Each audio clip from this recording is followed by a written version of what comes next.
नमस्कार, यो news 24 television prime time न्यूजमा स्वागत छ। लामो समयको अन्तरपछि वामदेव गौतमको राजनीतिक टिप्पणी आएको छ। नेकपा एमाले त्यागे पनि एमालेकै राष्ट्रिय सभा सदस्य पदमा कायम रहेका वामदेवले प्रमुख राजनीतिक दलहरू एमसीसी बारे विभाजित बनिरहेका बेला वामदेवले अमेरिकालाई एमसीसी फिर्ता लैजान आग्रह गरेसँगै तरङ्ग सिर्जना भएको छ। एमसीसीले सरकारसँग सम्झौता गरेर नेपाललाई हस्तान्तरण गरेको एमसीसी अनुदान वामदेवको विज्ञप्तिले फिर्ता होला? यो प्रश्नको उत्तर त सबैलाई थाहा भएकै हो। हुन त वामदेवको अस्थिर शैलीको मारमा स्वयं उनको पार्टी नै परेको हो। पार्टी फुटाउन माधव नेपाल उक्साउने उनी पार्टी विभाजनपछि एकता अभियान सञ्चालन गर्छु भन्दै दुई पक्षसँग समदुरीमा बसेका उनी दुवै पक्षले भाउ नदिएपछि अहिले कुनै राजनीतिक दलमा नै छैनन्। हाल भने उनी एमसीसी जस्तो गम्भीर विषयमा हलुका टिप्पणी गर्न अघि सरेका छन्। हुन त राजनीतिमा नाम होस् बदनाम होस् तर गुमनाम नहोस् भन्ने सूत्र बढी प्रयोग गरिन्छ। सायद वामदेव पनि यही सूत्रमा लागेका हुन् कि? यता प्रधानमन्त्री शेरबहादुर देउवाले आज पूर्व राजा ज्ञानेन्द्र शाहलाई राजनीति गर्न आह्वान गरेका छन्। कुनै समय ज्ञानेन्द्र शाहले राज्य सञ्चालन गर्दा उनलाई असक्षम प्रधानमन्त्री भनेर बर्खास्त गरेका थिए। सायद त्यही रिस फेर्न आज साइत पो जुराएको जस्तो देखियो। देउवाले पूर्व राजा वर्तमान व्यवस्थाको विरुद्धमा लागेको आरोप समेत लगाए। त अहिले जसरी सरकार र राजनीतिक दलहरू अगाडि बढेका छन्, यो संविधान, मुलुकको शक्ति पृथकीकरण र राजनीतिक मूल्य मान्यता विरुद्ध अरू कोही होइन, यिनै प्रमुख राजनीतिक दल नै लागेको देखिन्छ।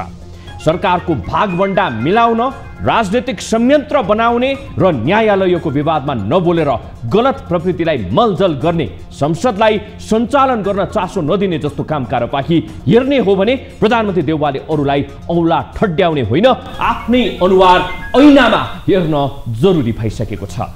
अब प्राइम टाइम न्यूजका हेडलाइन्स। काठमाडौँ लगायत तराई मधेस क्षेत्रमा छठ पर्व उल्लासका साथ मनाइयो। अस्नाउँदो सूर्यलाई अर्घ दियो, उदाउँदो सूर्यलाई अर्घ दिएसँगै व्रत पूरा हुने। महिमा छ कि सोचेको भन्दा पनि बढी आफूले जे चिताएको कुरा पूरा हुन्छ। पूर्व राजा ज्ञानेन्द्रलाई चुनाव लड्न आउन प्रधानमन्त्री शेरबहादुर देउवाको चुनौती। राजनीतिक गर्ने मन भए चुनाव लड्ने बाहेक अरू विकल्प नरहेको दाबी।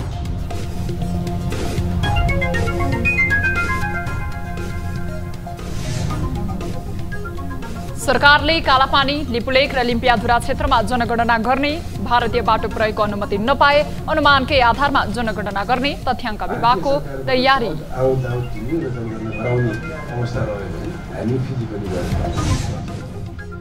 पार्टीको महाधिवेशनमा खर्च गर्न सदस्यबाट जनही 100 रुपैयाँ उठाउने एमालेको निर्णय। महाधिवेशनमा पोस्टर र भित्ते लेखन कार्य नहुने तर डिजिटल प्रचार भने गरिने।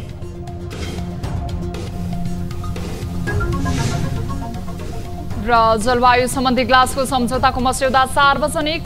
जलवायु सम्मेलन पूर्व नै मस्यौदा सम्झौतालाई अन्तिम रूप दिने आयोजक राष्ट्रहरूको तयारी।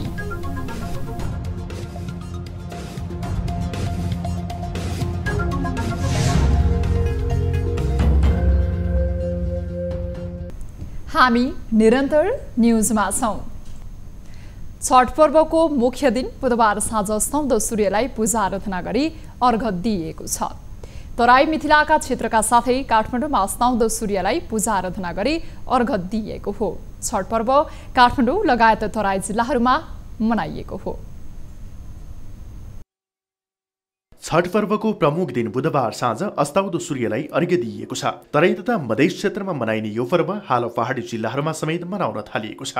छठ पर्वको अवसरमा राष्ट्रपति विद्यादेवी भण्डारी काठमाडौँको गुहेश्वरी र कमल पोखरी पुग्नु भएको थियो। उहाँले पनि सूर्यलाई अर्घ्य दिई पूजा अर्चना गर्नु भएको हो। छठ पूजा समारोहमा सरेक हुनुभएका राष्ट्रपति भण्डारीले छठी माईको समय दर्शन गर्नुभयो। छठ पर्वकै अवसरमा प्रधानमन्त्री शेरबहादुर देउवाले काठमाडौँको कुपण्डोल स्थित बागमती किनारमा पुगी छठी माईको दर्शन गर्नुभएको छ। छठी माईको दर्शन गर्नुभएका प्रधानमन्त्री देउवाले छठ पर्वका अवसरमा शुभकामना समेत दिनुभयो। उहाँले सबै नेपालीमा सुख शान्तिको कामना गर्नुभयो। छठको उपलक्ष्यमा आज पनि सबै श्रद्धालुहरू बागमतीमा आएर छठको पूजा गर्नुभएको। यस्तै कंग्रेसका वरिष्ठ नेता रामचन्द्र पौडेल, ऊर्जा मन्त्री पम्पा भूषाल लगायत पनि कुपण्डोल स्थित बागमती किनारामा पुगेर छठी माईको दर्शन गर्नुभएको छ। यस्तै जनकपुरमा पनि छठ पर्व मनाइएको छ। छठ पर्वका लागि जनकपुरको पोखरीहरूमा व्रतालुहरू पुगेका थिए। जनकपुरको गंगासागरमा छठ पर्वका अवसरमा भक्तजनहरूको भिड लागेको थियो भने गंगासागर, धनुषसागर सहित यहाँका अन्य पोखरी दुलैझै सजाइएको थियो। आराध्य देव सूर्यको आराधना गरी मनाइने यस पर्वको तेस्रो दिन व्रतालुले पानीमा उभिएर दुवै हत्केलामा पिठार र सिन्दुर लगाएर अक्षता, फूल हालेर खेतबारीमा भएका पूजा सामग्री र घरमा बनाएको विशेष पकवान अस्ताउन लागेको सूर्यलाई अर्घ्य दिई पूजापाठ गर्ने प्रचलन रहिआएको छ। सन्तान प्राप्ति, निरोगिता, सुख, समृद्धि र चर्मरोग निको हुने जनविश्वास अनुरूप पारस्परिक आत्मीयता र सद्भावको प्रतीक छठ पर्व मनाइन्छ। पछिल्लो समय तराईमा मात्र नभएर पहाडी जिल्लाहरूमा समेत छठ पर्व मनाइने गरिएको छ। छठ पर्वका लागि काठमाडौँको गुहेश्वरी, गौरीघाट क्षेत्र, गहना पोखरी, नाग पोखरी, कमल पोखरी लगायत बागमती, नक्कु र विष्णुमती लगायतका नदी किनारमा भक्तजनहरूको भिड लागेको थियो। ऐतिहासिक पौराणिक ग्रन्थ महाभारतमा उल्लेख भए अनुसार द्रौपदी सहित 5 पाण्डव अज्ञातवासमा रहँदा उक्त गुप्तवास सफल होस् भनी सूर्यदेवलाई आराधना गरिएको थियो। त्यस समयमा पाण्डवहरू विराट राजाको दरबारमा बास बसेको उल्लेख छ।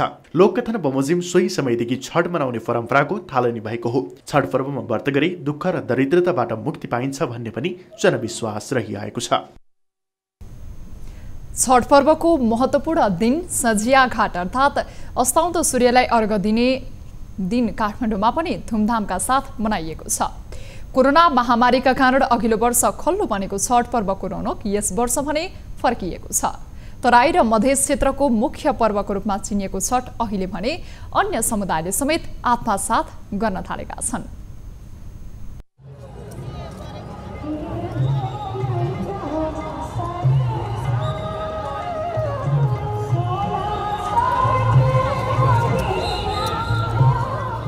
आस्था र निष्ठाको पर्व छठ पर्वको आज महत्त्वपूर्ण दिन सन्ध्या घाट अर्थात् अस्ताउँदो सूर्यलाई अर्घ दिने दिन।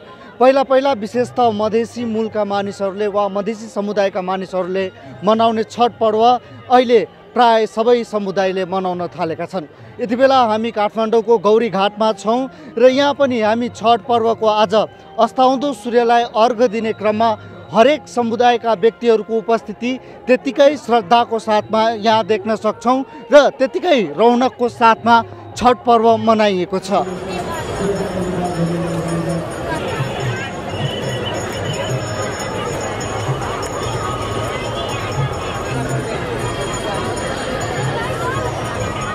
म यो शान्तिनगरबाट आएको। यो काठमाडौँमा चाहिँ कति वर्षदेखि छठ मनाउँदै हुनुहुन्छ? म 4 वर्षदेखि। आजको दिन साँझमा हामीहरू बसेर त्यहाँ सूर्य भगवानको अर्घ दिन्छु, रमाइलो गर्छु। हामीहरूलाई सूर्य भगवान राम्रो गर्नुहुन्छ, हामीहरूको यही धारणा छ।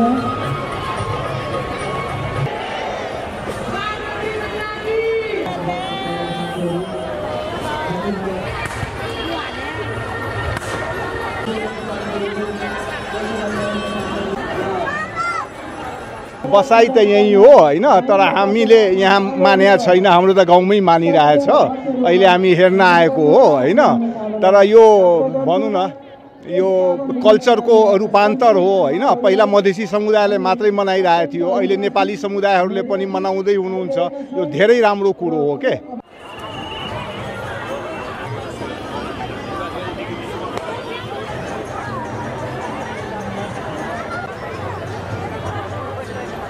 मलाई त्यस्तो धेरै त छैन हैन।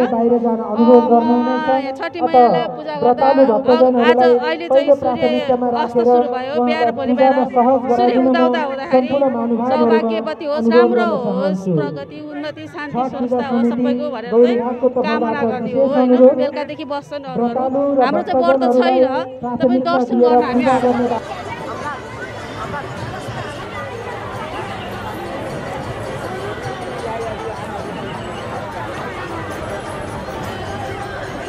छठको यत्रो महिमा छ कि सोचेको भन्दा पनि बढी आफूले जे चिताएको कुरा पुरा हुन्छ। मैले मेरो छोरा मागेको छठी माईसँग, मैले छोरा पाएँ। मलाई सबै जे मागे नि मलाई पुरा गर्नुहुन्छ छठी माईले। एकदम शक्ति, एकदम महिमा अपरम्पार छ छठी माईको। हजुर, मैले अहिले 6-7 वर्ष गरेँ, साङ्गे गरेँ।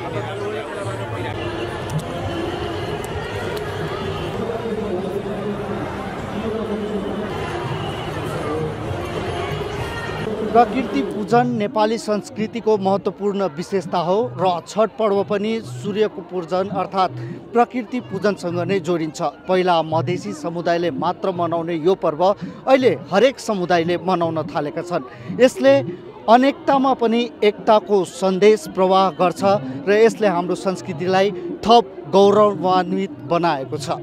क्यामेरामा सुनिल गुरुङको साथमा प्रशान्त ठाकुर, काठमाडौँ। प्रधानमन्त्री एवं नेपाली कांग्रेसका सभापति शेरबहादुर देउवाले पूर्व राजा ज्ञानेन्द्र शाहलाई चुनौती दिनुभएको छ। कांग्रेसका संस्थापक नेता गणेशमान सिंहको 107औं जन्म जयन्तीका अवसरमा गणेशमान स्मृति शान्ति प्रतिष्ठानले बुधबार काठमाडौँमा आयोजना गरेको कार्यक्रममा प्रधानमन्त्री देउवाले सो चुनौती दिनुभएको हो। पूर्व राजा वर्तमान व्यवस्थाको विरुद्धमा लागेको भन्दै मुलुकमा शासन गर्न मन लागे चुनाव लड्न उहाँले आह्वान गर्नुभएको छ। उहाँले देश प्रजातन्त्रको पक्षमा गइसकेको र प्रजातन्त्रको विकल्प प्रजातन्त्र नै भएको बताउनुभयो। त्यस्तै प्रधानमन्त्री देउवाले मुलुकमा जनताभन्दा ठूलो शक्ति अरू कोही नभएको उल्लेख गर्दै जनता नै देशको मालिक भएको बताउनुभयो। नेपालको संविधान विश्वमै समावेशी भएको र यस्तै सबै वर्ग र समुदायको समावेशिताको व्यवस्था सुनिश्चित गरेको पनि उहाँले बताउनु भएको छ। प्रधानमन्त्री देउवाले हालै सम्पन्न आफ्नो जलवायु परिवर्तन सम्बन्धी अन्तर्राष्ट्रिय सम्मेलनको भ्रमणका दौरान विश्वमा नै पेट्रोलियम पदार्थको विस्थापन सम्बन्धी बहस भएको जानकारी पनि दिनुभयो। उहाँले पछिल्लो समय नेपाल जलवायु परिवर्तनको चपेटामा परेको उल्लेख गर्दै यसबाट बच्न सबै लाग्नुपर्नेमा जोड दिनुभयो। आज सबभन्दा बढी समस्या नेपालमा आइसक्यो। फरेस्ट फायर आगो लागिरहेछ। हाम्रो हिमालयहरू नाङ्गो हुन थालिसकेका छन्। हिमालय नाङ्गो भएपछि के हुन्छ? भोलि मरुभूमि हुन्छ। मरुभूमि त्यसै गर्दाखेरि आज त्यो ग्लासकोमा सबैको के चिन्ता छ भनेदेखिलाई कुनै पनि हालतमा यो फसल फ्युल जो भन्छ नि, यो पेट्रोलियम पदार्थ डिजल इन्धन जो यसबाट मुक्ति संसारले पाउनु पर्यो भन्ने लागेका छन्। कार्यक्रममा प्रधानमन्त्री देउवाले 2062-63 को जनआन्दोलन सफल पार्न आम प्राध्यापकको नेतृत्वदायी भूमिका निर्वाह गर्ने नेपाल प्राध्यापक संघका तत्कालीन अध्यक्ष प्राध्यापक खगेन्द्र प्रसाद भट्टराईलाई स्वर्ण पदकबाट विभूषित गर्नुभएको थियो। राष्ट्रिय प्रजातन्त्र पार्टी राप्रपाका अध्यक्ष कमल थापाले प्रधानमन्त्री शेरबहादुर देउवालाई सुझाव दिनुभएको छ।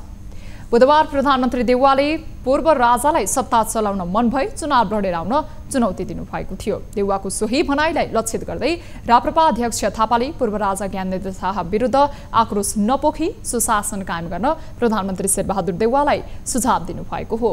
थापाले नेपालमा संघीय गणतन्त्र असफल भइसकेकोले पूर्व राजालाई गाली गरेर राज गर्ने जमाना नभएको प्रधानमन्त्री देउवालाई सुशासन कायम गर्नतर्फ ध्यान दिन आग्रह गर्नुभएको छ। यस्तै वर्तमान सरकार भ्रष्टाचार र सर्वसत्तावादमा लिप्त भएको पनि आरोप उहाँले लगाउनु भएको छ। अमेरिकी सहयोग परियोजना मिलेनियम च्यालेन्ज कर्पोरेसन एमसीसी को विषयमा सत्तारूढ र प्रतिपक्षी दलहरू अन्योलमा परेका छन्। सत्ताको नेतृत्व गरिरहेको नेपाली कांग्रेस एमसीसी पारित गर्ने पक्षमा छ भने नेकपा माओवादी केन्द्र यथास्थितिमा एमसीसी पास गर्न नसकिने अडानमा रहेको छ। प्रमुख प्रतिपक्षी नेकपा एमाले पनि एमसीसी पारित गर्ने वा नगर्ने भन्ने विषयमा अस्पष्ट छ। मुख्य जिम्मेदार दलहरू नै एमसीसीमा एकमत हुन नसक्दा यसको भविष्यमा प्रश्न चिन्ह खडा भएको छ। एक रिपोर्ट। अमेरिकी सहयोग परियोजना मिलेनियम च्यालेन्ज कर्पोरेसन एमसीसीलाई लिएर सत्तारूढ दलहरूबीच मतभेद देखिएको छ। एमसीसीको प्रावधानका कारण लामो समयदेखि एमसीसी संसदबाट अनुमोदन हुन सकेको छैन। सन् 2004 मा अमेरिकी संसदले विकासशील देशहरूलाई ठूला पूर्वाधार निर्माण गर्न साझेदारी गर्ने उद्देश्यले एमसीसी परियोजना परिकल्पना गरेको हो। सन् 2012 यता भएका चरणबद्ध छलफलपछि सन् 2017 मा आएर तत्कालीन नेपाली कांग्रेस नेतृत्वको सरकारले एमसीसी सम्झौतामा हस्ताक्षर गरेको थियो। सोही कारणले गर्दा पनि शेरबहादुर देउवा नेतृत्वको सरकार जसरी पनि एमसीसी पारित गर्नुपर्ने पक्षमा उभिएको छ। आफैले माग गरेको सम्झौता कार्यान्वयन गर्न नसक्दा अन्तर्राष्ट्रिय छवि बिग्रिने उसको बुझाइ छ। हामीले एमसीसी पास नगर्दै गर्दा यसले पार्ने इम्प्याक्टहरू चाहिँ के हुन्?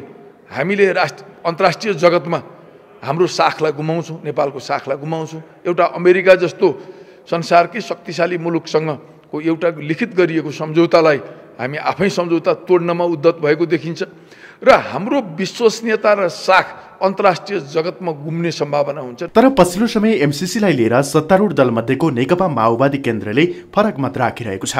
एमसीसीमा विवाद उत्पन्न भइसकेकोले यथास्थितिमा सम्झौता अगाडि बढाउन नसकिने उसको बुझाइ छ। त्यसमा रहेका असमान शर्तहरू जो छन्, आइपिएसँग जोडिएको पार्टदेखि लिएर चाहिँ असमान शर्तहरू जो छन्, ती असमान शर्तहरू करेक्सन गर्न तयार हुनु पर्यो। अब एमसीसी एकाउन्ट कम्पनी चाहिँ त्यो करेक्सन गर्न तयारी हुनु पर्यो र त्यो करेक्सन गर्न तयारी भएर दलहरूको बिचमा पनि राष्ट्रिय सहमति जुट्यो भने अगाडि बढ्ने हो।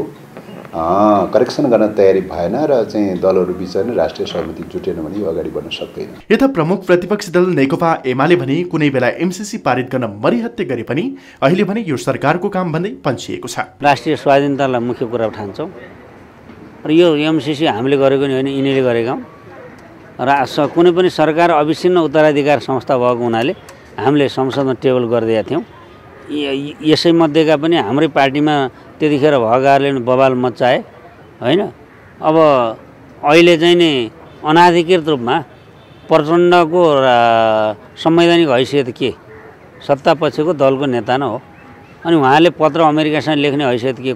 एमसीसी पारित गर्ने समय घर्किन लाग्दा समेत नेपालका राजनैतिक दलहरू यो विषयमा मतभेदको अवस्थामा छन्। एमसीसी अनुमोदन अनुसार नेपालले 60 अर्ब पाउने तय छ, तर राजनैतिक दल र सरकारले एमसीसीलाई लिएर देखिएको विवाद साम्य पार्न अग्रसर त नलिँदा यसको भविष्य के होला भन्ने यकिन भने हुन सकेको छैन। न्युज 24 टेलिभिजनका लागि क्यामेरामा कान्छा डङ्गोलका साथमा सरोज बस्यालको रिपोर्ट। हामी निरन्तर न्युजमा छौं।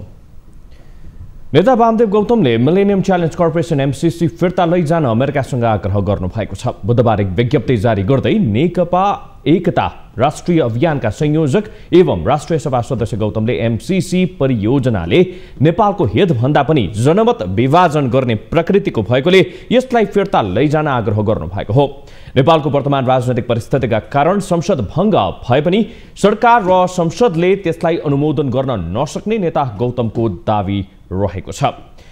नेपाल र अमेरिका सरकार बीच सम्झौता र सहमति सार्वजनिक भए पनि यसका कतिपय प्रावधानहरूमा नेपालका ठूला राजनैतिक दलहरू बीच विवाद सुरु भएको उहाँको भनाइ छ। नेपाल र अमेरिका बीच सन् 1947 मा दौत्य सम्बन्ध कायम भएर अहिलेसम्म कुनै पनि विवाद नभएको स्मरण गर्दै उहाँले सो सम्झौता कार्यान्वयनले नेपालको भारत र चीनसँगको सम्बन्ध बिग्रन सक्ने उल्लेख पनि गर्नु भएको छ। सरकारले कालापानी, लिपुलेक र लिम्पियाधुरा क्षेत्रमा जनगणना गर्ने भएको छ। नेपालले हालसालै नयाँ नक्सा जारी गरेर समेटेको ती क्षेत्रमा केन्द्रीय तथ्याङ्क विभागले जनगणना गर्ने भएको हो। तर ती क्षेत्रमा जान भारतको बाटो प्रयोग गर्नुपर्ने भएकोले सरकारले त्यसका लागि अनुमति माग्ने भएको छ। भारतले अनुमति नदिएको खण्डमा ती क्षेत्रमा अनुमानकै आधारमा भए पनि जनगणना गर्ने सरकारको तयारी छ। विभागका महानिर्देशक नवीनलाल श्रेष्ठका अनुसार सो क्षेत्रमा गणकहरूको उपस्थिति सहित जनगणना गर्न परराष्ट्र मन्त्रालय मार्फत भारतसँग समन्वय भइरहेको जानकारी पनि उहाँले दिनुभयो। तर भारतले अनुमति नदिए अनुमानका आधारमा जनगणना गरिने उहाँको भनाइ छ। राष्ट्रिय जनगणनाको 12औं श्रृङ्खलाको मुख्य गणना कार्य कार्तिक 25 बाट सुरु हुँदैछ। 15 दिनको अवधिमा सम्पन्न हुने उक्त कार्यक्रम कार्तिक 25 गतेदेखि मङ्सिर 9 गतेसम्म हुनेछ। जनगणनाका लागि देशभर 7 प्रदेश जनगणना कार्यालय सहित 87 जिल्ला जनगणना कार्यालय र अन्तर्गत 349 स्थानीय कार्यालय स्थापना गरिएको केन्द्रीय तथ्याङ्क विभागले जनाएको छ। नेकपा एमाले पार्टीको 10औं महाधिवेशनका लागि प्रत्येक सदस्यबाट कम्तीमा 100 रुपैयाँ सङ्कलन गर्ने निर्णय गरेको छ। बुधबार ललितपुर स्थित तुलसीलाल स्मृति प्रतिष्ठानमा बसेको एमाले महाधिवेशन मूल व्यवस्थापन समितिको बैठकले सो निर्णय गरेको हो। महाधिवेशनलाई आवश्यक खर्च जुटाउन पार्टीका प्रत्येक सदस्यबाट कम्तीमा 100 रुपैयाँ सङ्कलन गर्ने निर्णय गरेको एमाले सचिव एवं प्रचार विभाग प्रमुख योगेश पटवाईले जानकारी दिनुभयो। हाल पार्टीमा 7,30,000 सदस्य रहेको र महाधिवेशनको खर्चका लागि खोलिएको खातामा 7 करोड भन्दा बढी जम्मा हुने उहाँले बताउनुभयो। चितुवनमा हुने उद्घाटन सत्रमा चितुवन र आसपासका जिल्लाबाट 5 लाख जनपरिचालन गर्ने योजना रहेको भट्टराईले जानकारी दिनुभयो। त्यसअघि कार्तिक 27 गते प्रतिनिधिको निर्वाचन गरेर 1979 प्रतिनिधि छनौट गर्ने र 30 गते भित्र प्रतिनिधिको नाम केन्द्रीय कार्यालयमा उपलब्ध गराउने उहाँले बताउनुभयो। मूलतः चितवन र चितवन आसपासका जिल्लाहरूबाट व्यापक जनपरिचालन गर्ने निर्णय गरेको छ। महाधिवेशन अन्तर्गत 10 गते हुने उद्घाटन सत्रपछि 11 गते नै निर्वाचन प्रक्रिया सुरु हुने तथा 12 गते निर्वाचनका लागि मतपरिणाम आउने सचिव भट्टराईले बताउनुभयो। महाधिवेशनका लागि यसपटक पोस्टर नटास्ने, भित्तिलेखन नगर्ने र डिजिटल माध्यमबाट प्रचार प्रसार गर्ने एमालेले जनाएको छ। सिन्धुलीको सदरमुकाम सिन्धुलीमाढी आसपास क्षेत्रमा निषेधाज्ञा जारी गरिएको छ। अंग्रेज विरुद्धको युद्धमा विजय प्राप्त गरेको दिनको सम्झनामा सिन्धुलीगढी विजय उत्सव मनाउने कार्यक्रममा विवाद हुँदा स्थिति तनावग्रस्त बनेको हो। नेकपा एमालेका महासचिव ईश्वर पोखरेललाई विजय उत्सव कार्यक्रमको प्रमुख अतिथि बनाएको विषयमा विवाद भई झडप हुने स्थिति बनेपछि प्रशासनले निषेधाज्ञा जारी गरेको हो। सदरमुकाम सिन्धुलीगढी स्थित खेल मैदान नजिकै बाल उद्यान पार्कको उद्घाटन गर्ने र त्यहाँ बीपी कोइराला र पुष्पलाल श्रेष्ठको अर्धकथको शालिक अनावरण गर्ने कार्यक्रममा कमलामाई नगरपालिकाले प्रमुख अतिथिको रूपमा पोखरेललाई बोलाएको हो। कार्यक्रममा सहभागी हुन पोखरेलले मंगलबार नै सिन्धुलीगढी जानु भएको हो, तर गठबन्धन दलले एमाले महासचिव पोखरेललाई प्रमुख अतिथि बनाएको भन्दै विरोध जनाएका थिए। गठबन्धनका दलका कार्यकर्ताहरूले लोकतान्त्रिक चोकमा रहेको बाल उद्यान पार्कलाई हेरेका थिए भने एमालेका कार्यकर्ताहरू पनि ठूलो संख्यामा भेला भएका थिए। सहमतिको लागि प्रमुख जिल्ला अधिकारी रमेश नेउपानेको कार्यकक्षमा बसेको सर्वदलीय बैठकमा पनि सहमति जुट्न सकेन। त्यसपछि जिल्ला प्रशासन कार्यालयले स्टल, बजार, जुनार चोक, बस पार्क, ग्वाङ खोला पुल, हस्पिटल रोड क्षेत्रभित्र आज बिहान 11 बजेदेखि राति 12 बजेसम्मका लागि निषेधाज्ञा जारी गरेको हो।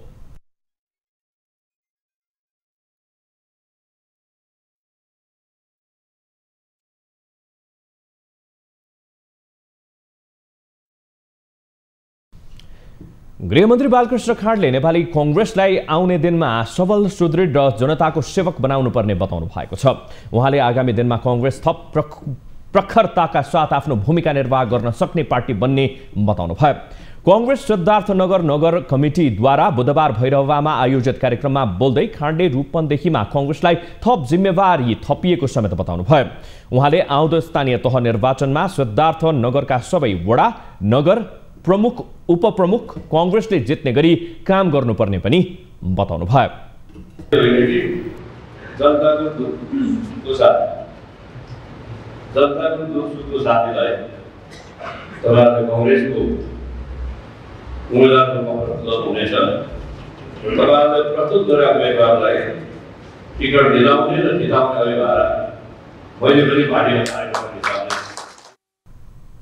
गृहमन्त्री खाँडले कुनै पनि उद्योगी व्यवसायीलाई बिना कारण दुःख दिने काम गर्न नहुने समेत बताउनु भयो। उहाँले सबै नागरिकको जीवधनको रक्षा गर्ने र यसको समुचित व्यवस्थापनका लागि गृह प्रशासन लागि परेको पनि बताउनु भयो। आर्थिक रूपमा आफूलाई मद्दत गर्नुहोस्, उद्योगी र व्यवसायीलाई पनि तपाईँहरूले सहयोग गर्नुहोस्। कुनै पनि उद्योगी र व्यवसायीलाई देशभरि कहीँ पनि दुःख दिने काम नगर्नुहोस् भन्ने निर्देश। मन्त्री खाँडले प्रहरी प्रशासनले विगतदेखि नै बलिदानपूर्ण काम गरेको बताउँदै उनीहरूको सम्मान गर्नुपर्ने बताउनु भयो। उहाँले महामारीका बेला खाई नखाई काम गरेका प्रहरीलाई उचित सम्मान गर्नुपर्ने धारणा पनि राख्नुभयो। न्युजहरू अझै बाँकी छन्, यो समय हो लाइफ बोय हात धुने ब्रेकको।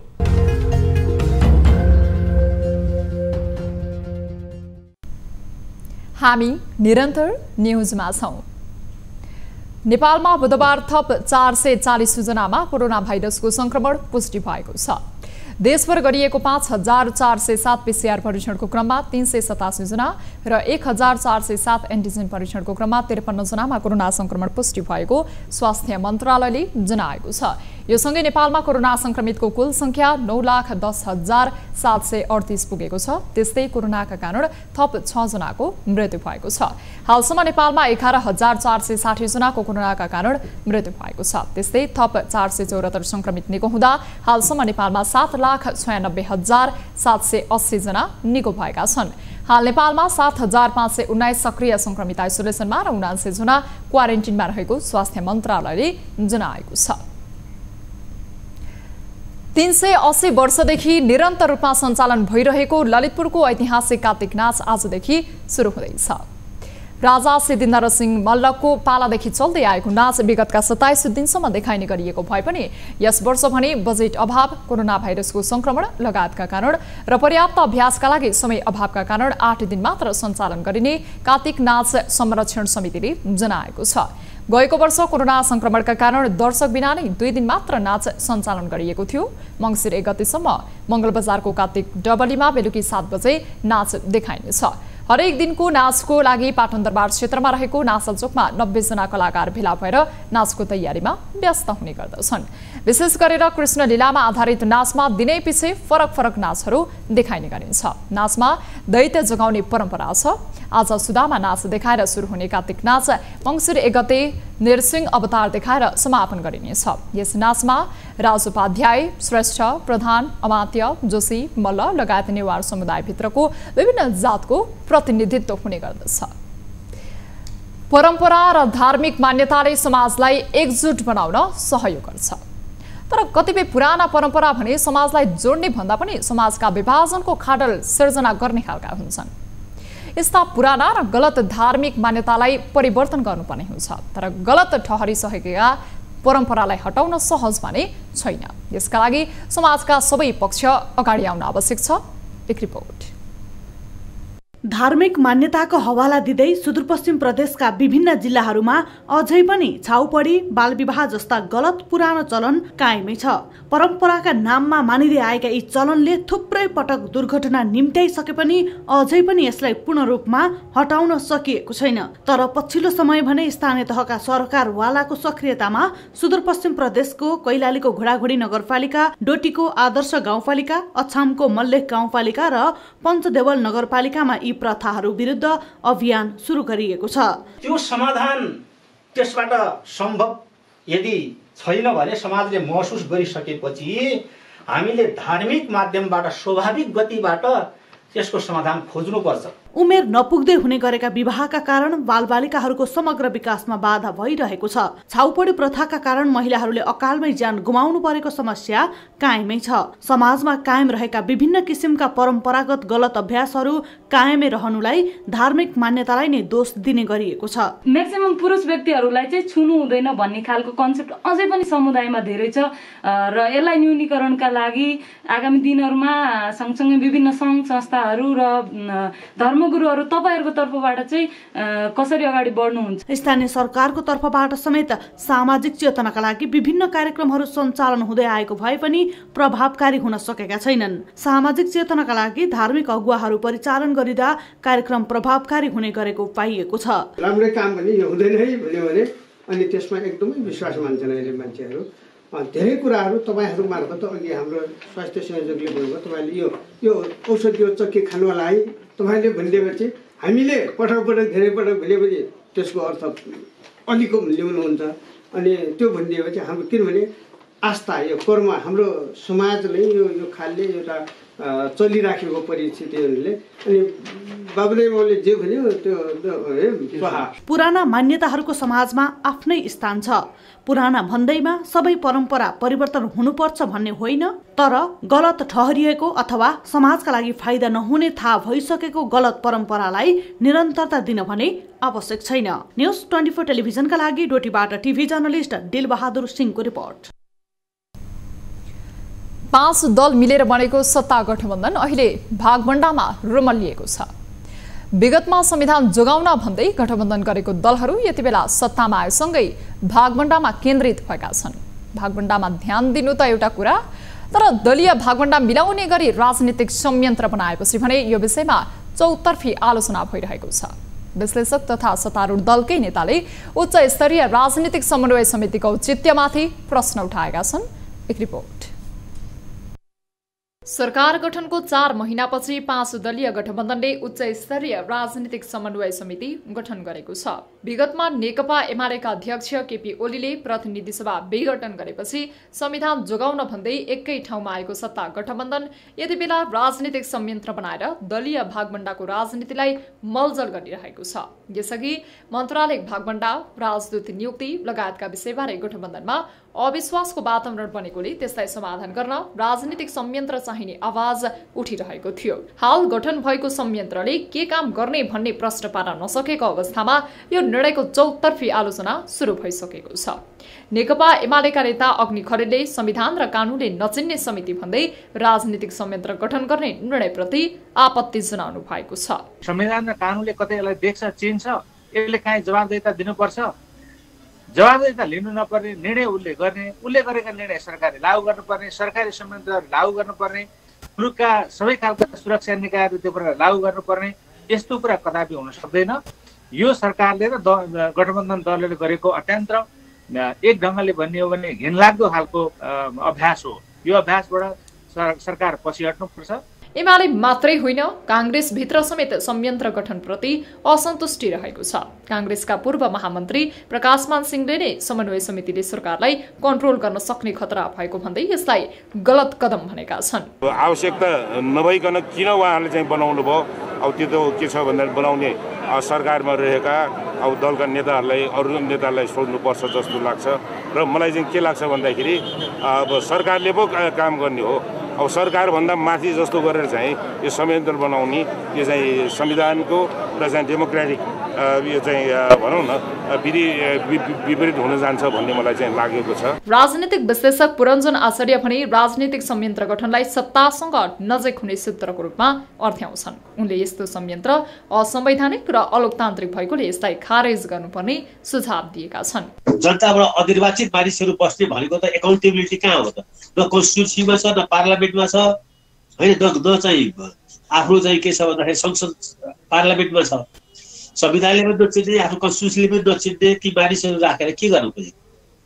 त्यस कारणले यो असंवैधानिक छ र चाहिँ अलोकतान्त्रिक पनि छ र अराजनीतिक पनि छ। यसलाई खारेज गर्नुपर्छ।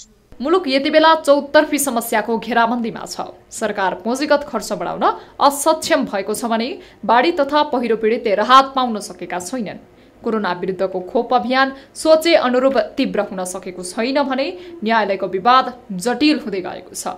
यी र यस्ता समस्याका पहाड बीच सत्ता गठबन्धनले भागबण्डा मिलाउने गरी राजनीतिक संयन्त्र बनाउनुलाई आम रूपमा पनि स्वार्थी चरित्रको रूपमा व्याख्या गरिएको छ। सरकारको ध्यान यस्ता विषयमा जानुबाट पनि यो सरकार जनपक्षीय नभएको आरोप पुष्टि हुँदै गएको छ। न्युज 24 टेलिभिजनका लागि टिभी जर्नलिस्ट राजन ढकालको रिपोर्ट। हामी निरन्तर न्युजमा छौं। बर्दियाको ठूलो तालको रूपमा परिचित बडैया तालको आफ्नै मौलिक पहिचान छ। हरेक वर्ष यहाँ पिकनिक खाने, घुम्नेको भिड लाग्ने गर्दछ। आन्तरिक र बाह्य पर्यटकको रोजाइमा पर्ने बडैया ताल यति बेला दैनिक हजारौंको संख्यामा पिकनिक खानेको भिड लाग्ने गर्दछ। एक रिपोर्ट। जाडो मौसम सुरु हुनै लाग्दा यति बेला पिकनिकको सिजन सुरु भएको छ। बर्दियामा देउसी भैली खेलेको रकमले पिकनिक जाने क्रम बढेको छ। अन्य स्थानको तुलनामा पिकनिक जानका लागि सो क्षेत्रका युवाहरूले बडैया ताललाई प्राथमिकतामा राख्ने गरेका छन्। सोही कारण अहिले सो क्षेत्रमा पिकनिकको मज्जा लिन आउने भिड बढ्न थालेको छ। नेपालगञ्जदेखि करिब 20 किलोमिटर टाढा रहेको बडैया तालमा विभिन्न समुदायका मानिसहरू पुग्ने गरेका हुन्। बाहुल्यता भनौँ न, यहाँ चाहिँ वरिपरि थारू समुदायको चाहिँ बसोबास छ। त्यो भएको हुनाले यहाँ अब पिकनिक खान आउँदाखेरि अब विभिन्न प्रकारको चाहिँ नाच हुन्छ खास गरेर, होइन। तर यहाँ थारू समुदाय भएको हुनाले उनीहरूले कल्चरल डान्स पनि आफ्नो थारू कला र संस्कृति अनुसारको चाहिँ वेशभूषा अनुसारको चाहिँ उनीहरू वेशभूषा आफ्नो चाहिँ लवाई खवाई अनुसारको चाहिँ लवाई खुवाई पनि आफ्नो तरिकाको उनीहरूले खान्छन्, वेशभूषा पनि आफ्नै प्रयोग गर्छन्। थारू समुदाय तथा बर्दियाको बडैया गाउँपालिका स्थित रहेको बडैया ताल बर्दियाकै ठूलो ताल हो। बर्दियालाई चिनाउन बडैया तालको महत्त्व पनि फरक रहेको छ। त्यस क्षेत्रको विशेषता नै बढैया तालको अवलोकन र त्यहाँको माछा रहेका छन्। माछाको स्वाद लिन बाँके, बर्दिया, दाङ, सुर्खेत, कर्णाली क्षेत्र लगायतका विभिन्न जिल्लाका मानिस बढैया ताल पुग्ने गर्दछन्। सो तालमा माछा, कछुवा, चराचुरुङ्गी तथा वातावरणीय मनमोहक दृश्य भएको बढैया ताल पर्यटकको लागि महत्त्वपूर्ण स्थलको रूपमा परिचित छ। बढैया ताल आफैमा पर्यटकीय क्षेत्र हो। यहाँ चाहिँ धेरै थरीका चरा पाउँछ, 32 प्रकारका चरा पाउँछ होइन। अनि तपाईँको त्यो सारस अनि करेङकुरुङ चरा पनि पाउँछ यहाँ। अनि यो हाम्रो यो बढैया ताल भनेको सिमसार हो। सिमसार क्षेत्रभित्र धेरै थरीका चरा पाउँछ, माछा पनि पाउँछ। रमाइलो क्षेत्रको रूपमा परिचित बढैया तालमा पिकनिकको मजा लिन आउने र अवलोकन गर्न आउनेको संख्या बढ्दो छ। अबका दिनमा स्थानीय सरकारले सो क्षेत्रलाई थप व्यवस्थित र प्रचार गर्न सके विदेशी तथा अन्य जिल्लाका मानिस समेत आई सो क्षेत्रको रौनक अझै बढ्न सक्छ। यसमा सम्बन्धित निकायको ध्यान जान आवश्यक छ। न्युज 24 टेलिभिजनका लागि बाँकेबाट टिभी जर्नलिस्ट भगतराम थारूको रिपोर्ट। कार्तिक महिनामा परेको बेमौसमी वर्षाको असर देखिने क्रम अझै जारी छ। बैतडीको सिग्गास गाउँपालिकामा सेती नदीमा आएको बाढीले ठूलो जनधनको ठूलो क्षति पनि भएको थियो। सयौं हेक्टर क्षेत्रफल खेतीयोग्य जमिन बगरमा परिणत भएको छ भने बाढीका कारण करिब 2 दर्जन घरहरू उच्च जोखिममा परेको छ। एक रिपोर्ट। कार्तिक पहिलो साताको बेमौसमी वर्षाको असर अझैसम्म पनि देखिरहेको छ। सो वर्षासँगै आएको सेती नदीको बाढीले ढुङ्गाड क्षेत्रलाई बगरमा परिणत गरिदिएको छ भने करिब 2 दर्जन घरहरू उच्च जोखिममा परेको छन्। चारैतिरबाट नदीले घेरे पनि कार्तिक 1 गते रातिदेखि 3 गते बिहानसम्म 50 जना भन्दा बढी मानिसहरू भङ्गोलमा फसेका थिए। अहिले ढुङ्गाड गाउँ बगरमा परिणत भएको हो। त्यहाँका स्थानीयहरूले ढुङ्गाड क्षेत्रको बस्तीलाई सुरक्षित स्थानतर्फ सार्न माग गरेका छन्। सेती नदीको मतलब उहिले गर्दाखेरिमा अस्ति 1-2 गते खत्तम। यहाँ यस्तो जग्गा जमिन यति राम्रो जग्गा हो, यस्तो ठाउँ हो भन्ने कुरा सबैलाई थाहा भएकै कुरा हो। अहिले बगरमा परिणत भयो। यो दुःख लाग्दो कुरा, हाम्रो प्राणी सकियो, केही छैन अब अवस्था। मेरो खेती बाख्रा खोडी लग्यो, घरै गइसक्यो, शौचालय भयो, ओखल ढिक्की भए, कुखुरा खोडी भए, यति जीवन यो घर पुऱ्याएको जीवन यो टोटल। ढुङ्गाडमा मात्र नभई बाढीले वडा नम्बर 5, 6 र 7 लाई पनि नराम्ररी प्रभावित गरेको छ।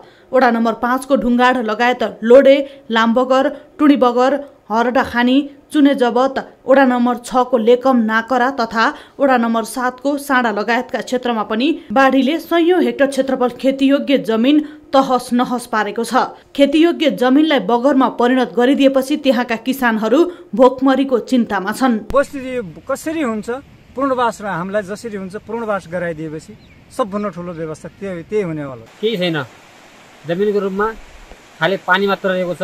जमिन लाल पूर्जा नै कि कटा भइसकेका छन्। सिगास गाउँपालिकाले यतिखेर बाढी प्रभावित क्षेत्रमा स्थलगत अनुगमन गरी तथ्याङ्क सङ्कलन गरिरहेको छ। तथ्याङ्क सङ्कलन पश्चात गाउँपालिकाले पनि सहयोग गर्ने र प्रदेश हुँदै सङ्घीय सरकारसम्म पुर्याउने गरी काम गर्ने गाउँपालिकाका अध्यक्ष हरिसिंह धामीले जानकारी दिनुभयो। राज्यसँग त्यही अनुरोध गरेको छ। मैले प्रधानमन्त्री कहाँ पनि भेट्दा त्यही अनुरोध गरेको थिएँ। यसमा प्रधानमन्त्री पनि पोजिटिभ हुनुहुन्छ। या रिसेटलमेन्ट गर्ने ढङ्गाका बासिन्दाहरूलाई या त यसको व्यवस्थापनका लागि उचित व्यवस्थापनका लागि तटबन्धन गर्दाखेरि आशिष नै गराउनुपर्छ भन्नेमा पोजिटिभ प्रधानमन्त्रीजी देखिनुहुन्छ र मैले मुख्यमन्त्रीजी जस्तो कुरा गर्दैन। मुख्यमन्त्रीजीको पनि धारणा त्यही छ। बाढीले सिंघास गाउँपालिका र डोटीको आदर्श गाउँपालिका जोड्ने 2वटा पुलहरू समेत बगाएको छ। प्रधानमन्त्रीदेखि प्रदेशका मुख्यमन्त्रीसम्मले यो क्षेत्रमा भ्रमण गरे पनि हालसम्म पीडितहरूको मागको सुनवाई भने हुन सकेको छैन। सबै पक्षले आश्वासन मात्र दिँदा त्यहाँका स्थानीय निराश बनेका छन्। न्युज 24 टेलिभिजनका लागि बैतडीबाट टिभी जर्नलिस्ट कृष्ण विष्टको रिपोर्ट। आर्थिक वर्ष 2078-79 को पहिलो त्रैमासमा नेपालबाट निर्यात गरिएको वस्तुमध्ये प्रशोधित खाने तेल अग्रस्थानमा छ। तर तेल प्रशोधनका लागि चाहिने अधिकांश कच्चा पदार्थ भने आयात गरिएकोले यो निर्यातले नेपाली अर्थतन्त्रलाई खासै टेवा दिएको देखिँदैन। झट्ट आँकडामा हेर्दा राम्रो जस्तो देखिए पनि 100% कच्चा पदार्थ आयात गरेर तेल उत्पादन भएकोले तेलको निर्यातको कारण विदेशी मुद्रा आर्जन लगायतको फाइदा हुने भने सकेको छैन। एक रिपोर्ट। चालू आर्थिक वर्षको पहिलो त्रैमास अर्थात् साउनदेखि असोजसम्मको अवधिमा नेपालले 5 खर्ब 43 अर्ब रुपैयाँको वैदेशिक व्यापार गरेको छ। यस अवधिमा निर्यात व्यापारीले 11% र आयातले 88% भाग ओगटेको हो। अर्थात् यो अवधिमा 65 अर्ब 5 करोड रुपैयाँको वस्तु निर्यात भएको छ। निर्यातको यो आँकडा गत वर्षको पहिलो त्रैमासको तुलनामा चालू आर्थिक वर्षको सोही अवधिमा 109%ले बढी हो। यो अवधिमा निर्यात गरिएको वस्तुमध्ये प्रशोधित खानेतेल अग्रस्थानमा छ, तर नेपालमा तेल प्रशोधनका लागि चाहिने कच्चा पदार्थ भने 100% आयात गर्नुपर्ने अवस्था छ। निर्यात दर वात्तै बढे पनि यसले विदेशी मुद्रा सञ्चितमा वृद्धि नआएको, रोजगारी सृजना नगरेको, प्रविधिमा विकास नभएको बताइएको छ। खासै ठुलो योगदान गर्न सक्दैन र विदेशी मुद्राको ठुलो अंश त्यसमा गएको हुन्छ। त्यसमध्ये थोरै मूल्य वृद्धि भएर फेरि निर्यातबाट प्राप्त हुन्छ। अर्थतन्त्रलाई उल्लेखनीय प्रशंसा गर्नुपर्ने खालको योगदान गरेको छैन। वार्षिक अर्बौंको तेल आयात गर्ने नेपालले सो आँकडामा निर्यात गर्नु नै आश्चर्यजनक देखिन्छ। तर हालको निर्यात विदेशबाट नै कच्चा पदार्थ आयात गर्दै सामान्य प्रशोधनपछि पुनः प्याकेजिङ गरेर पठाइएको हो। नेपालबाट प्रशोधित खाने तेलको निर्यात बढ्नुको कारण भने भारतको सरकारी नीति नै हो। पछिल्लो समय भारत र मलेसिया बीच सम्बन्ध चिसिएसँगै पाम तेलको लागि भारतले नेपालको बाटो प्रयोग गरेको हो। नेपालले मलेसियाबाट पाम आयात गर्दै सामान्य प्रशोधनपछि भारत निकासा गरेको हो। सोही कारण तेल निर्यातको व्यापार दिगो हुन नसक्नेतर्फ विज्ञले सचेत गराएका छन्। हाम्रो चाहिँ यो मनोवैज्ञानिक जुन छ निर्यातमा 100 अरब कटाउने त्यो लक्ष्य पूरा भएको हुनाले के गर्दा के हुँदो रहेछ भन्ने किसिमको आत्मबल त दिएको चाहिँ छ। तर यस प्रकारका वस्तुको निर्यात दिगो नहुने भएको हुनाले राज्यले, नीति निर्माताले यस्ता वस्तुको निर्यातमा बढी ध्यान दिनु हुँदैन जस्तो लाग्छ मलाई। मुलुकमा उद्योग स्थापना हुनु र विदेशमा उत्पादित सामग्री निर्यात हुनु सकारात्मक विषय हो। तर 100% कच्चा पदार्थ आयात गरेर सामान्य प्रशोधन गर्दै विदेश निर्यात गर्ने उद्योगले समग्र अर्थतन्त्रलाई खासै फाइदा दिन सक्दैन। अझ सरकारले निर्यात प्रवर्धन गर्नका लागि दिने सहुलियत यस्तै उद्योगले पाउँदा सरकारी कोषको दुरुपयोग नै भएको मान्नुपर्ने हुन्छ। न्यूज 24 टेलिभिजनका लागि क्यामेरामा प्रभात थापा र अशोक मानन्दरका साथमा टिभी जर्नलिस्ट रविन ठकुरीको रिपोर्ट। अब बिजनेस न्यूज। राहदानी विभागले आगामी मंसिर 2 गतेदेखि विद्युतीय राहदानी अर्थात् इलेक्ट्रिक पासपोर्ट जारी गर्ने तयारी गरेको छ। विभागले हाल मेसिन रिडेबल पासपोर्ट MRP जारी गर्दै आएको छ। मंसिर 1 मा परीक्षणपछि पहिलो चरणमा सीमित संख्यामा मात्र ई पासपोर्ट जारी गरिनेछ। मंसिर 15 गतेदेखि भने पूर्ण रूपमा ई पासपोर्ट जारी हुने राहदानी विभागले जनाएको छ। विभागका अनुसार अब जारी गरिने पोलिकार्बोनेट सहितको ई पासपोर्ट हो। यसमा विद्युतीय चिप र एन्टेना जडान गरिएको हुन्छ। चिपमा औंठा छाप, तस्बिर लगायतका व्यक्तिगत विवरण राखिन्छन्। ती विवरणहरू राखेर चिप लक गरिसकेपछि कसैले फेरबदल गर्न नसक्ने हुने भएकोले पनि ई पासपोर्ट निकै विश्वासिलो हुने विभागको भनाइ छ। विभागले जारी गर्ने राहदानीहरू कूटनीतिक, विशेष सर्भिस, अस्थायी, साधारण र सिम्यान्स अभिलेख किताब गरी 7 प्रकारका हुनेछन्। विभागले 2077 कार्तिकमै Idemia identity and security company फ्रान्सलाई 2 करोड 11 लाख अमेरिकी डलर अर्थात् 2 अर्ब 48 करोड नेपाली रुपैयाँ बराबरको ई पासपोर्ट छपाईको ठेक्का दिएको छ। हाल विश्वमा 100 भन्दा बढी मुलुकले ई पासपोर्ट जारी गर्दै आएका छन्। बुधबार सुनको मूल्यमा सुधार आएको छ भने चाँदी स्थिर रहेको छ। मंगलबारको तुलनामा बुधबार सुन 400 रुपैयाँले बढेर 92,700 मा कारोबार भएको हो। मंगलबार भने 200 रुपैयाँले घटेर 92,300 मा कारोबार भएको छ। सोमबार सुन प्रति तुला 92,500 रुपैयाँमा कारोबार भएको नेपाल सुन चाँदी व्यवसायी महासंघले जनाएको छ। चाँदीको मूल्य भने स्थिर रहेर 1250 रुपैयाँमा कारोबार भएको हो। मंगलबार र सोमबार पनि चाँदी तुलाको 1250 रुपैयाँमा नै कारोबार भएको महासंघले उल्लेख गरेको छ। अन्तर्राष्ट्रिय बजारमा बुधबार सुन प्रति अंश 1827 डलरमा कारोबार भइरहेको थियो।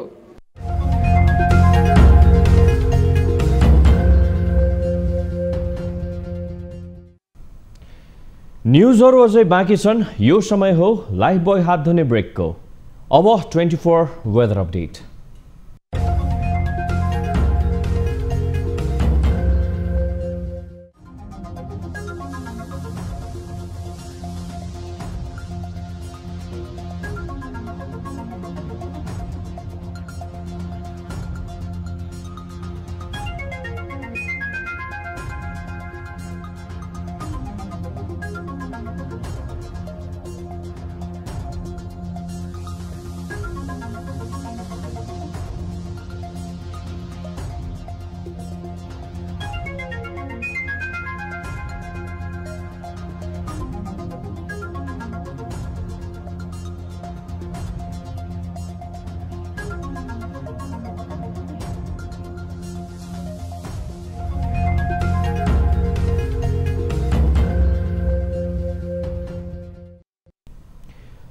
अब प्राइम टाइम न्यूज सकिनु अघि अहिलेसम्मका हेडलाइन्स पुनः एकपटक। काठमाडौँ लगायत तराई मधेस क्षेत्रमा छठ पर्व उल्लासका साथ मनाइयो। हस्ताउँदो सूर्यलाई अर्घ दिइयो, उदाउँदो सूर्यलाई अर्घ दिएसँगै व्रत पूरा हुने। यत्रो महिमा छ कि सोचेको भन्दा पनि बढी आफूले जे चिताएको कुरा पूरा हुन्छ।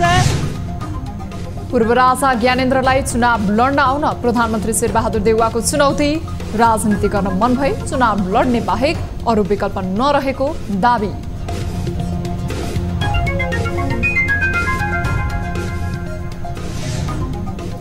सरकारले कालापानी, लिपुलेक र लिम्पियाधुरा क्षेत्रमा जनगणना गर्ने। भारतीय बाटो प्रयोगको अनुमति नपाए अनुमानकै आधारमा जनगणना गर्ने तथ्याङ्क। विभागको तयारी।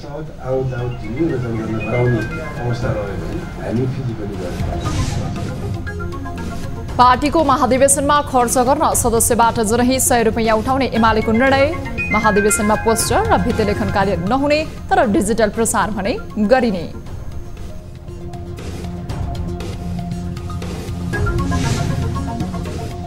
र जलवायु सम्बन्धी ग्लासगो सम्झौताको मस्यौदा सार्वजनिक। जलवायु सम्मेलन पूर्व नै मस्यौदा सम्झौतालाई अन्तिम रूप दिने आयोजक राष्ट्रहरूको तयारी।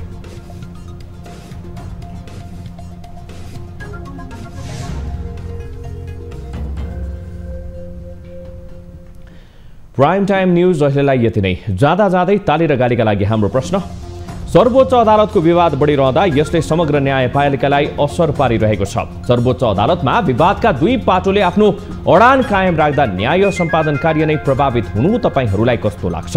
ठिकै हो, विवादमा यस्तै हो। न्याय बिस्तारै पाए पनि केही हुँदैन भन्नेले तालीमा र होइन विवादका नाममा सर्वसाधारणले न्याय पाउने अधिकार कुण्ठित गर्ने काम गलत हो भन्ने लागेमा गालीमा भोट गर्नुहोला।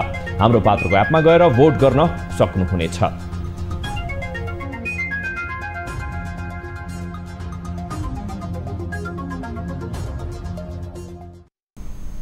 थप न्यूजका लागि हाम्रो वेबसाइट www.news24nepal.com हेर्नुहोला। साथै हामीलाई फेसबुक, ट्विटर र युट्युबमा पनि फलो गर्न सक्नुहुनेछ। यस्तै मोबाइल, भाइबर र इमेलबाट 24 हेल्प डेस्कमा समस्या र गुनासो गर्न सक्नुहुनेछ। अहिलेलाई बिदा दिनुहोस्। हामी निरन्तर न्यूजमा छौं। नमस्ते।